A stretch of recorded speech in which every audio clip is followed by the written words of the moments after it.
Si acaso vuelvo un día, ya no estarás allí, y qué triste sería esa casa vacía, esa casa sin ti. Hola amigos de Tutoriales Gerberín, bienvenidos a un nuevo video. Y miren, sin duda hay hombres que nacen con todo: el apellido, la cultura, la voz y el carácter. Es un perfecto caballero. Enrique Elizalde fue uno de ellos, bisnieto de un general que estuvo a punto de ser presidente de México, galán de telenovelas internacionales, intelectual, activista sindical y el dueño de una de las voces más profundas e inconfundibles que haya dado el espectáculo mexicano. Jamás. Mi mujer me deja solo porque confía en mí. Pero detrás de ese hombre elegante y reservado había una historia de amores clandestinos, vetos sindicales, renuncias por principios y un final marcado por una enfermedad que ocultó al mundo hasta el último momento. Y a los 76 años de edad falleció el actor mexicano Enrique Elizalde. Quédate, porque hoy te contamos la historia completita de Enrique Elizalde, un hombre que nunca dobló la rodilla ante nadie y que pagó ese orgullo con todo lo que tenía. Me interesará su dinero. Yo sé que es un sueño. Pero antes de comenzar con esta historia, te invito a suscribirte al canal y activar la campanita, porque eso nos ayuda a seguir subiendo más y mejor contenido y así tú no te pierdes de ninguna de nuestras historias interesantes. Ahora sí, sin más preámbulo, vámonos a lo que te truje chencha. ¿Si te vas a casar o cambiaste de parecer?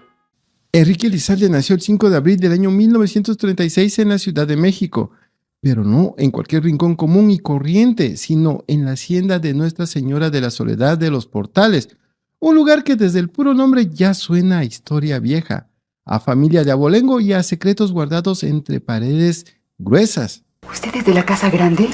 Sí, hermano de Rafael Narváez. Y amigos, vaya que su origen tenía ese aire de linaje importante, porque Enrique venía de una familia acomodada, con raíces políticas y con un pasado que no era cualquier cosa. Ya lo creo. Soy un hombre que no quiere trabajar demasiado, que no echa raíces en ningún sitio. Era bisnieto del general José Trinidad García de la Cadena, ex gobernador de Zacatecas, un hombre que, según se cuenta, estuvo a nada de convertirse en presidente de México. O sea, Enrique no venía de una familia improvisada, ni de esas donde la historia empieza apenas con el primer aplauso. Yo me he quedado solo y tú tampoco, tío. No, detrás de él había apellido, cultura, política, ambición y ese peso familiar que muchas veces marca a las personas desde antes de que sepan quién quieren ser. Ellos inmediatamente y tú. No, Juan, me vas a dejar de aquí. Desde niño, Elizalde creció rodeado de un ambiente donde la educación y la palabra tenían importancia. Su padre, ingeniero y poeta, influyó mucho en él. De ahí le vino este gusto por la lectura, esa formación cultural profunda y, sobre todo, esa dicción impecable que después se convertiría en una de sus armas más poderosas. Sí, te quise como un loco que ama el veneno que lo daña. Porque si algo tenía Enrique Elizalde era esa voz, no una vocecita cualquiera, no un tono común de galán de época, no señor, tenía un vozarrón profundo, elegante, imponente, de esos que podían hacer que una amenaza sonara como poesía y una declaración de amor pareciera más bien una sentencia. Como se ama el peligro en que podemos perecer a cada instante. Pero antes de convertirse en ese galán serio, misterioso y dominante, Enrique buscó su camino por otros lados. Primero estudió literatura, porque lo suyo venía ligado a las letras, al pensamiento y a la palabra bien dicha. Carmen. Y no ha pensado en los suyos propios. Después ingresó al Conservatorio Nacional de Música para estudiar ópera, y aquí uno podía imaginarse a Elizalde cantando con esa voz poderosa, llenando teatros, siendo barítono de respeto, pero él mismo terminó dándose cuenta de que la ópera no era su destino, la abandonó, no por falta de talento, sino porque algo dentro de él le decía que su lugar estaba en otra parte. Y esa otra parte llegó casi como llegan las cosas importantes, medio escondidas, medio prohibidas, como si el destino le susurrara bajito. Su entrada a la actuación comenzó en un taller de teatro secreto y experimental un espacio donde no se juntaba cualquiera. Delicioso. Yo tengo otras ideas sobre las mujeres, papá. ¿De veras? Ahí convivió con jóvenes inquietos, intelectuales y artistas que también estaban buscando romper moldes, entre ellos Carlos Monsiváis y su primo, el gran Óscar Chávez. Ya sé que tienes un nuevo amante que te protege, pero los voy a destruir a los dos. Imagínense ese ambiente: discusiones, lecturas, teatros, ideas nuevas, rebeldía cultural y un Enrique Elizalde todavía joven, descubriendo que su presencia, su voz y su mirada podían dominar un escenario. Nunca voy a perdonar tu traición. Ahí empezó a formarse el actor, que más tarde se convertiría en uno de los galanes más imponentes y elegantes de México. Un hombre que no necesitaba sonreír demasiado para llamar la atención, porque con pararse derecho y hablar ya llenaba la escena completa. Y miren, amigos, su debut en el cine fue en el año 1963. Vamos a ir hacia los baluartes que coronan los muros de la ciudad de tus antepasados. Y aunque todavía no era ese nombre gigante que después impondría respeto en televisión, Enrique Elizalde ya empezaba a mostrar algo que no se podía fabricar, y eso era presencia. Fuera este escudo el recinto en que el niño fuera a yacer. Y mandan traer su cuerpo y ese escudo. Y de esas presencias que no dependen solo de ser guapo, sino de entrar en cuadro y hacer que el público voltee, porque Elizalde tenía porte, elegancia, una masculinidad muy de época y sobre todo una voz profunda que parecía salirse desde el pecho como trueno, pero bien educado. Su padre murió poco después de nacer él. Pero la pantalla grande comenzó a tomarlo más en serio a mediados de los 70, cuando participó en películas como He matado a un hombre y Viento Negro. Tendrás que darme ropa, esperar un poco más de tiempo. Y precisamente en esta última ocurrió una anécdota que terminó dándole fama no solo de actor, sino de hombre con temple. Aunque me rechaces 1000 veces, no me alejaré de ti. ¿Con qué motivos esta vez? La filmación se realizaba en el desierto de Sonora, un lugar durísimo, donde el calor no perdona y donde una distracción puede convertirse en tragedia. Y según se cuenta, durante aquel rodaje, 2 técnicos se perdieron en medio del desierto y la situación se puso tan grave que muchos los daban prácticamente por muertos.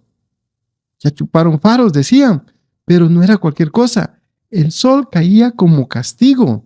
El terreno era inmenso y las probabilidades de encontrarlos con vida se reducían cada minuto. Pero ahí fue donde Enrique Elizalde hizo algo que marcó su imagen dentro del gremio. Sin ponerse a esperar demasiado, tomó un jeep y se lanzó él solito a buscarlos. Imagínense la escena: el galán de voz elegante dejando a un lado la pose de estrella, metiéndose al desierto como si fuera personaje de aventura, con el calor encima y el riesgo real de que también él se fuera a perder, pero los encontró, rescató a aquellos 2 técnicos que ya daban por perdidos y con eso se ganó el respeto enorme entre compañeros, trabajadores y gente de la producción. Porque vean, amigos, una cosa es ser galán en pantalla y otra muy distinta es demostrar carácter cuando la cámara no te está grabando. Está en su barraca, ingeniero. ¿Quiere que lo lleve? Sí. Por ahí. A partir de ahí, su figura empezó a crecer con más fuerza. Enrique Elizalde tenía todo lo que la industria buscaba como un protagonista.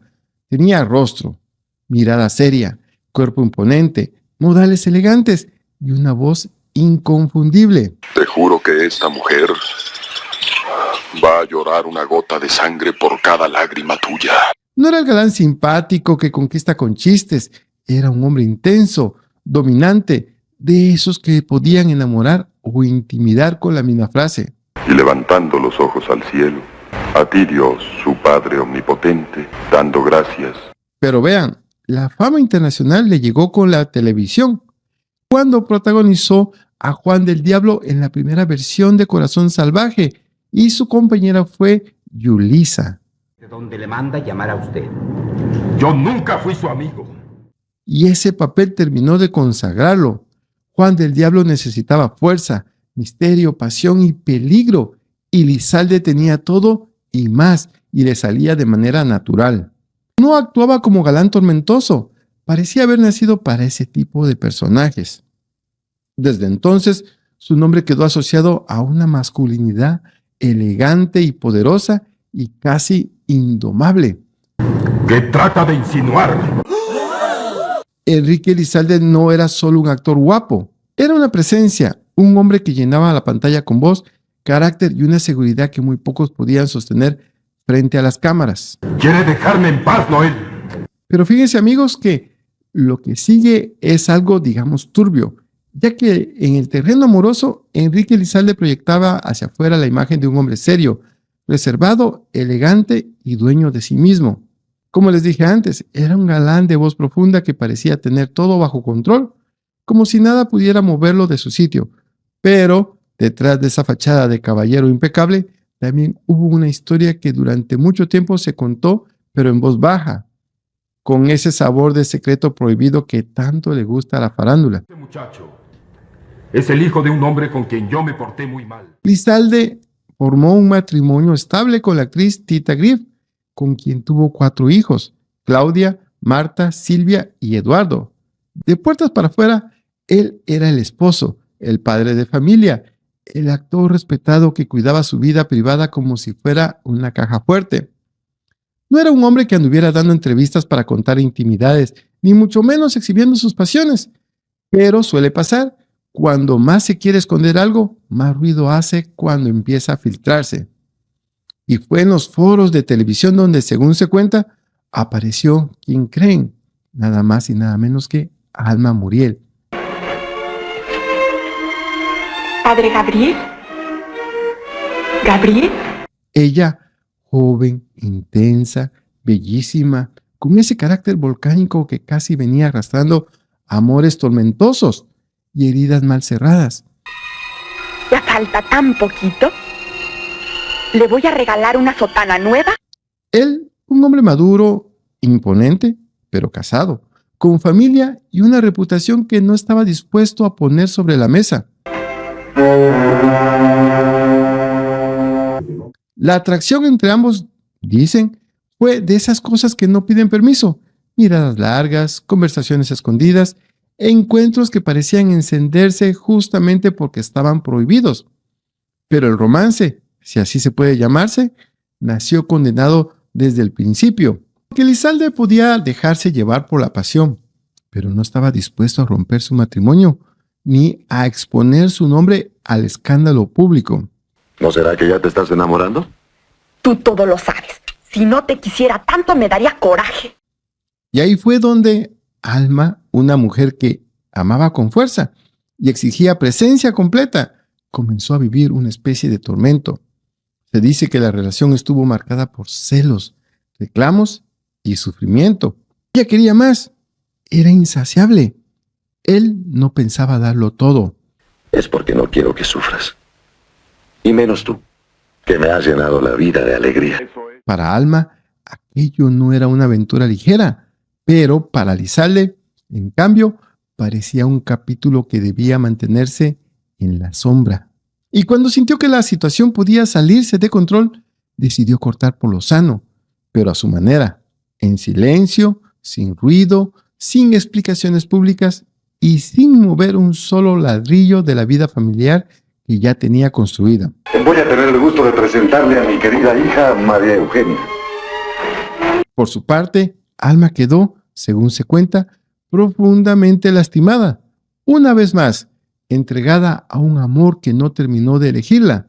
Mientras tanto, Enrique Elizalde permaneció junto a Tita Griff hasta el final de sus días, cuidando esa imagen de hombre formal y reservado. ¿Dónde estaba usted? Durmiendo. Despertamos todos. Pero aquella historia clandestina con Alma Muriel quedó como una de esas sombras incómodas que acompañan a los grandes galanes, porque detrás del porte, la voz y la elegancia también hubo pasión, secreto y corazones rotos. Pero si en la pantalla Enrique Elizalde era el galán elegante, de voz profunda y porte impecable, fuera de cámaras también fue un hombre que se metió en terrenos bastante espinosos. Porque Elizalde no solo tuvo polémicas amorosas, no, también se ganó enemigos fuertes en el mundo político, sindical y televisivo. No era de esos actores que agachaban la cabeza para quedar bien con todos. Como un ingrato. Si ahora, después de tantos años, al encontrarlos... No, al contrario, tenía fama de ser duro, frontal y exigente, y algunas veces hasta incómodo para quienes estaban acostumbrados a mandar sin que nadie le respondiera. Enrique era un hombre de izquierda, militó en la Liga Leninista Espartaco, una organización comunista en la que también participó su hermano, el escritor Eduardo Lizalde. Y eso, en aquellos años, no era cualquier detallito decorativo para presumir en entrevistas. Ser de izquierda, hablar de abusos, denunciar injusticias y cuestionar estructuras de poder podía costarte caro. Pero Lizalde, con ese carácter suyo, no parecía estar hecho para quedarse callado. Años de prisión por delito de... Uno de los temas que más lo indignaba era el trato hacia los extras y actores que trabajaban en condiciones injustas, mal pagados y muchas veces humillados por un sistema que exprimía talento, tiempo y sobre todo necesidad. Por eso fundó el Sindicato de Actores Independientes, conocido como SAI, con la intención de plantarle cara a lo que él consideraba autoritarismo y corrupción dentro de la ANDA, la poderosa Asociación Nacional de Actores. Ha muerto dejándolo en la más espantosa miseria. Claro, aquello fue como aventar una piedra enorme contra una vitrina llena de intereses. Lizalde no estaba reclamando cualquier cosa, estaba desafiando a una estructura que durante años había decidido quién trabajaba, quién no, quién era protegido y quién era castigado. El SAI nació como un acto de rebeldía, pero también como una bomba dentro del gremio. Durante 6 años intentó mantenerlo de pie, pero los conflictos internos, las presiones y las divisiones terminaron desgastándolo. Al final, desanimado, decidió desintegrarlo. Hay mucho respeto entre nosotros. Pero el sistema no perdonó. Como represalia, la ANDA vetó a Lizalde y también a su esposa, Tita Grip, y ahí vino el golpe bajo. Les cerraron puertas, les bloquearon trabajo y los dejaron prácticamente castigados por no alinearse. Lo más tremendo es que Enrique pudo haberse arrodillado, pedir perdón, suavizar el discurso y regresar mansito al redil. Pero no, se negó a doblegarse ante un sistema que consideraba corrupto, y esa terquedad, aunque le dio dignidad, también le costó oportunidades. Fernanda, no tienes nada que decirme. Además, su carácter tampoco ayudaba mucho a suavizar las cosas. Lizalde tenía fama de exigente e inflexible. Si algo no le gustaba, lo decía y punto. Si un guión le parecía maltratado, lo enfrentaba. En Camila, por ejemplo, terminó renunciando y exigió que mataran a su personaje porque detestaba los cambios que le estaban haciendo a la historia. Así, sin rodeos. Si ya no estaba de acuerdo, prefería desaparecer de la trama antes que seguir tragando decisiones ajenas. Tu traición. Ahora lárgate. También abandonó La Intrusa en medio de rumores de pleitos fuertes con el productor, y no fue el único choque. Se habló de duros enfrentamientos con César Évora por cuestiones de dirección y de una enemistad profunda con Ignacio López Tarso, marcada por diferencias sindicales que nunca terminaron de sanar. Así era Enrique Lizalde, galán de pantalla, sí, pero también un hombre de carácter, filoso, de ideas firmes y pleitos grandes. Un actor que no solamente actuaba con intensidad, sino que vivía con la misma fuerza, aunque eso significara quedarse sin trabajo, romper relaciones y convertirse en una figura tan respetada, pero incómoda. Jamás pensé que Botel fuera casado.